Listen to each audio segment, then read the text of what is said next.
guys okay? Do you need anything? Yeah.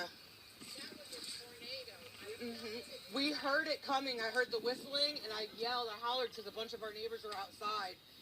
And so everybody made it inside. My parents just in time. I saw it rip my across the street neighbor's whole roof off, and I was freaking out. This is the worst of it. This is terrible. I mean, it doesn't get much worse than this. Look, literal destruction. Ugh.